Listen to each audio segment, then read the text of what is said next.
അങ്ങനെ ഞങ്ങൾ ഗുരുവായൂർ അമ്പലത്തിൽ കയറി തൊഴുതു കേട്ടോ. നല്ല തിരക്കായിരുന്നു. ഒത്തിരി അയ്യപ്പന്മാരുണ്ടായിരുന്നു. ഏട്ടന് ഒരാഴ്ചത്തെ ലീവിന് വന്നതാണേ, മോളുടെ ബർത്ത്ഡേക്ക് സർപ്രൈസ് കൊടുക്കാൻ. സത്യം പറയാലോ, അന്ന് ആ വീഡിയോ എടുക്കണം എന്ന് ഞാൻ വിചാരിച്ചതാണേ. പക്ഷേ ഏട്ടനെ കണ്ട സന്തോഷത്തിൽ ഞാനും അതങ്ങ് മറന്നുപോയി. സാരമില്ല അല്ലേ, അടുത്ത തവണ എടുക്കാം. ഉം. അപ്പൊ പറഞ്ഞു വന്നത്, ഗുരുവായൂർ വന്നാൽ ഒരു പ്രത്യേക സന്തോഷം. അത് ചിലപ്പോൾ ഞങ്ങളുടെ വിവാഹം കഴിഞ്ഞത് ഇവിടെ വെച്ചായതിനാലായിരിക്കും. ഉം. അങ്ങനെ പ്രാർത്ഥിച്ചൊക്കെ കഴിഞ്ഞ് പിന്നീടുള്ള കാര്യം എന്തായിരിക്കും ഞാൻ പറയണ്ടല്ലോ. അതെ, പർച്ചേസിങ് തന്നെ. ഞങ്ങൾ ഏകദേശം എല്ലാ കടയിലും കയറിയിട്ടുണ്ടായിരുന്നു. അമ്മൂസ് 2-3 കീ ചെയിനൊക്കെ വാങ്ങിച്ചിട്ടുണ്ടായിരുന്നു. പക്ഷെ ഇത് കാണുന്നതിന് ഒരു രസമല്ലേ.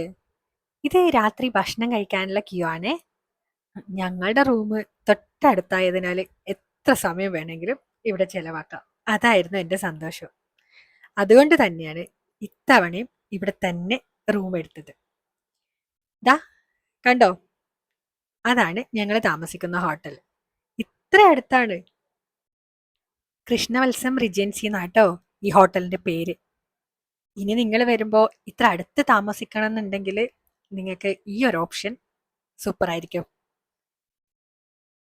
ഞങ്ങൾ 2 ദിവസമായി ഇവിടെ താമസിക്കുന്നത്. ഇനി നാളെ തിരിച്ച് നമ്മുടെ നാട്ടിലേക്ക് കണ്ണൂർക്ക് പോവാണേ.